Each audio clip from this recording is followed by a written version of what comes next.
Star Trek, Doctor Who, and Star Wars. A lot has happened to these franchises over the past decade or so, and it's become crystal clear that the new content being produced for these IPs is widely regarded as unwatchable dreck, at least to many, if not most of us original fans. Let me quickly interject here and say that any two people may or may not like the same things. That sounds like a stupid thing to have to say, but for some reason there are people out there that just don't understand this. So before any fans of New Trek, New Who, or New Star Wars get their knickers in a twist, I find your arguments strewn with gaping defects in logic. kindly put down your torches and pitchforks, relax, breathe deep, and maybe this isn't the video you should watch. Continuing on. We fans are a passionate bunch, and that passion is certainly expressed online. There's more than enough evidence out there to support the fact that these beloved science fiction properties have been mauled to death, and that many, many people don't take kindly to that. Many of the news articles or op-ed pieces you see in response to fan criticism direct the blame back on the fans, instead of taking an honest and objective assessment of what's really going on with these shows. There's zero accountability that these shows may have indeed taken gross missteps in the wrong direction. And by missteps, I mean filling a car with manure, setting it on fire, and driving it off a cliff at 100 miles per hour. Our beloved series have been dragged down by bad writing, questionable casting, weak performances, and the injection of perspectives that simply don't land with the old school fan base. We have standards, after all. Standards that are based on moments like this.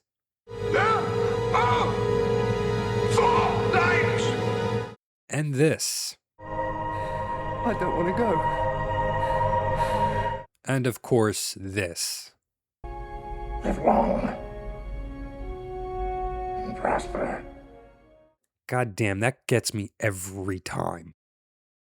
And the current output doesn't just miss the mark for these standards, it isn't even aiming at it, which is why we get so upset over what they've done to our shows. These franchises exist today because of the fans who supported them long before they were mainstream. Back when being a fan of Star Trek or Doctor Who was just a nerd thing, before being a nerd was cool, before companies realized that they could make a lot of money off of the nerds if they took nerddom mainstream.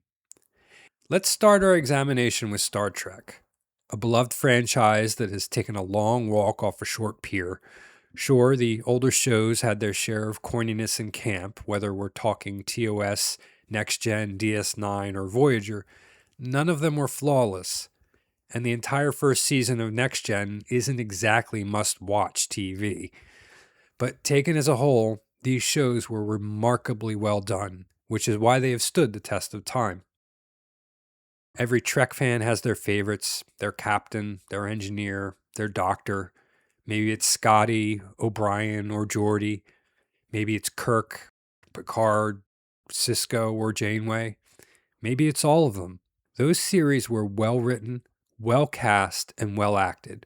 They tackled ideas and concepts with a real curiosity, often presenting conflicting viewpoints at the same time, a hallmark of thoughtful, honest storytelling.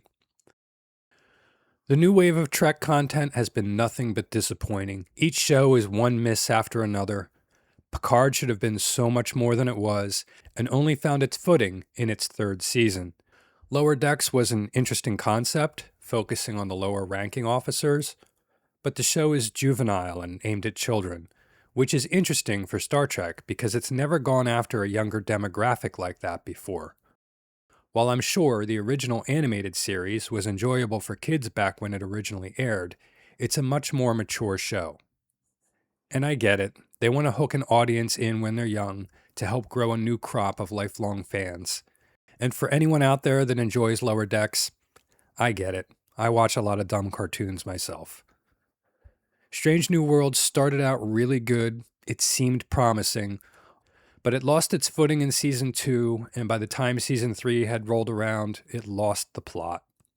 While Picard had good intentions and eventually kind of got its shit together, and Lower Decks can only be faulted as being a kid's show, and Strange New Worlds originally succeeded but ultimately failed, Discovery is simply horrible. Discovery was the flagship for modern Trek, and this is where Trek truly started to fail. It may have succeeded in part by entertaining newer audiences, but it fails to honor the legacy of Star Trek and suffers from the same trappings that many modern television shows do. It's melodramatic, it's spectacle, and Berman is the invincible girl boss. And finally, we come to Starfleet Academy. I get it. Us older fans only have so many years left in us. The show needs to find a younger fan base. I can't speak to how a younger audience may have found something worthwhile here, but to someone who has grown up on decades of intelligent writing on the older Star Trek shows, Starfleet Academy is the straw that broke the camel's back in a succession of bad Trek after bad Trek. It's just insulting and unwatchable. The recent film trilogy are essentially poorly written generic action movies with the Star Trek IP superimposed over them. And sure, some of the older Star Trek films aren't masterpieces, especially the next-gen entries, but they're still enjoyable hangouts with our beloved next-gen cast. Meanwhile, The Wrath of Khan, The Search for Spock, and The Voyage Home remain some of the finest science fiction films ever made. Next, we come to Doctor Who, the crown jewel of British science fiction. It ran from 1963 to 1989, then roared back to life in 2005, and continues on today. Like Star Trek, it carries a long, varied history with plenty of incarnations, some brilliant, some less so. Every fan has their favorites and their blind spots. Personally, I'm a huge Tom Baker devotee. I also have a soft spot for Peter Davison, though the writing and production during his era can be uneven, so his stories are often hit or miss for me. I've never really connected with Sylvester McCoy's run, and while Christopher Eccleston played a crucial role in reviving the show, I rarely find myself revisiting his episodes.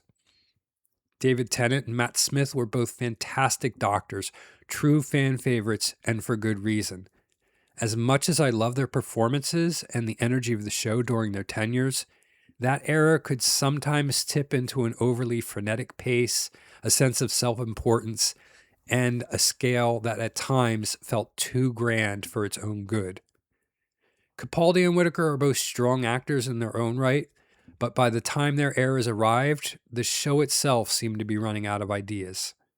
The show had grown too big for its own good, too self-important, burdened with the expectation of global blockbuster-level success. Parking itself under the Disney umbrella only amplified that pressure. With the transition to the 15th incarnation of the Doctor came the ill-fated return of David Tennant for 3 specials, an obvious attempt to lure fans back and stop the ratings slide, and that's where the trouble really began. The showrunners seemed convinced that all they had to do was wheel David Tennant back out, and everything would magically fix itself. By regeneration, a male-presenting Doctor, getting scolded for assuming the pronouns of an alien Furby. Despite all this, I still gave Nutty Gatwa a chance. I watched his first 3 episodes and then promptly retreated back to Classic Who. This is not my Doctor. This is not my show. It's clearly not being made for me, and it goes far beyond simply disliking the writing or the actor. This is the car filled with manure, set on fire, and launched off a cliff at 100 miles an hour. Let's finish our examination with Star Wars. It's a very different type of franchise than Trek or Who. Both Trek and Who have decades worth of content, and for so long with Star Wars, we had but a handful of movies.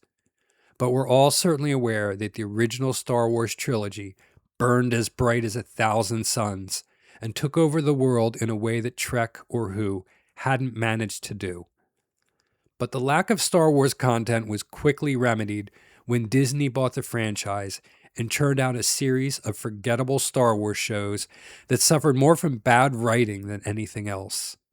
Along the way, Disney stumbled ass backwards into the success of The Mandalorian, thanks almost entirely to Baby Yoda, which triggered a tidal wave of Grogu merch that printed even more money for them. But Season 3 of The Mandalorian destroyed the show in the same way that Season 8 of Game of Thrones did to that show.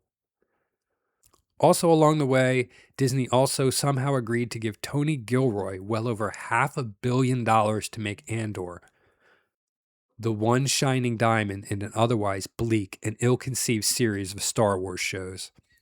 Yeah, Andor has a slow episode here and there, but overall it is simply the best Star Wars since the original trilogy. Certainly the most adult Star Wars. The YouTube channel Story Mode has a video entitled, "Why is Everyone in Kenobi a Moron?" That video does a great job summarizing why the Obi-Wan TV series is as dumb as they come. The writing, the storyline, the acting, the plot, the situations, everything about Obi-Wan is quantifiably dumb. The Book of Boba Fett was a complete waste of time. The Tusken Raider stuff was pretty interesting, but I just had a problem with this much older and fatter Boba Fett crawling out of the Sarlacc pit. And the best episode of the season didn't even have Boba Fett in it. It was a Mandalorian episode that somehow escaped from the Mandalorian series. I would have much rather seen an origin story for Boba Fett or just some adventures of his bounty hunting days, but that's essentially what The Mandalorian is and why The Mandalorian succeeded where the Book of Boba Fett failed. Ahsoka, while having absolutely beautiful cinematography and some decent lightsaber action, generally fails to deliver. The purple-haired chick betrays everyone around her by handing over a map that puts the entire galaxy in danger with absolutely no consequences, introspection, or character art. One thing from Ahsoka that works really well is Beard Guy. Man, give me more Beard Guy. Give me a whole show based on Beard Guy.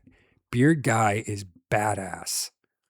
I'm going to gloss over the new Star Wars movies because this video is already getting a little long, but let me keep it short by simply saying they aren't great and they have a slew of problems. All right, that's all I'll say. Moving on. As I mentioned earlier in this video, the backlash to these latest incarnations of our shows has been met with total denial and zero accountability.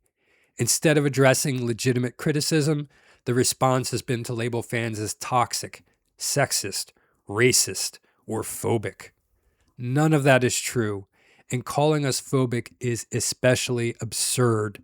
It's not a fear of anything, it's simply valid criticism. So trying to frame our dislike of the bad writing, the bad acting, and the perspectives being injected into these newer shows as fear is completely off the mark. Personally, I doubt that Star Wars fans are racist. After all, we all love Lando Calrissian and Mace Windu. Both are great characters. Well written, perfect casting, great acting. Moff Gideon in The Mandalorian was okay, but I'm kind of sick of that actor at this point. He has a bit of overexposure, although he was perfect in Breaking Bad. And Finn in the new movies isn't bad, although they introduced him as someone important and then kind of brushed him to the side. But Reva just isn't a great character. However talented Moses may be, those talents don't really line up with this role. Honestly, she's probably one of my least favorite characters in Star Wars. It's not racist, it's just a shitty character. And I'm hardly alone in these sentiments. So one could say that the racism card was likely played by Disney in an attempt to shield themselves from having such a bad character in a bad show. One last comment and comparison I'll make to the Reva character is that of Daniel Brooks as Leota in Peacemaker. She's a fantastic character, well written, perfectly cast, and brilliantly acted. And guess what? The character's a black woman who's a lesbian. See, nobody cares about that. What matters is strong writing, thoughtful casting, and compelling performances. Reva has none of those things. Leota has all of them. Another example, Captain Jack Harkness from Doctor Who. No one had any issue with his sexuality because it wasn't jammed down our throats or presented in a holier-than-thou manner. He's bisexual or pansexual or whatever you want to call it. It never mattered. Jack worked because he was well written, well cast, and John Barrowman delivered a fantastic performance. Looking at the original Star Trek, Gene Roddenberry cast a diverse crew. But the show never made a spectacle of the fact that Nicole Nichols was black or that George Takei was Japanese American. They were simply part of the crew, doing their jobs, held to the same standards, and treated with the same respect as everyone else. Yes, it was considered bold for its time, but I've never met a Trek fan who had any issue with the ethnic diversity on that show. I'll offer up some more supporting arguments against the claims of being sexist when complaining about these new shows. We all know and love Ellen Ripley from the 1979 film Alien, a strong, capable, courageous character who outwits the creature and survives through sheer intelligence and grit. And her return in the 1986 sequel Aliens only deepens that arc. Her protective maternal drive to save Newt becomes the emotional engine of the film, and her skills and quick thinking, with a little help from the iconic power loader, put her on equal footing when facing off with the alien queen. It's all completely believable, completely earned, and never once feels like the movie is shoving female empowerment down your throat. It just works. Other great examples include Linda Hamilton as Sarah O'Connor in the Terminator films, Summer Glau in Firefly, and Katie Sackhoff's phenomenal turn as a deeply flawed Starbuck in the Battlestar Galactica reboot. Six and Boomer from that same series are equally compelling. And across the many eras of Star Trek, there's no shortage of fantastic female characters. The same goes for Doctor Who. We could keep listing them, but we really don't need to. Anyway, I've gotten a little off track here. My point is that there are plenty of examples of strong female characters, characters of various ethnicities, or gay characters in film and television that we all know and love. It's the year 2026, and the majority of us aren't sexist or racist or phobic. We love a character when it's done right, when it's done in a believable manner, and when it's not trying to jam a message down our throats. All right, I've covered a lot of ground here, and it's probably time for me to stop talking. I'm going to forego providing a summary or some sort of grand closing statement because I think we all know what ground we've covered here. Instead, I'll close by simply saying that the new shows in these three major science fiction franchises have gone off the reservation. Old fans can be cranky about it, and rightfully so. Thanks for watching. Let your voice be heard down in that comment section. Oh, and like and subscribe and do all that stuff.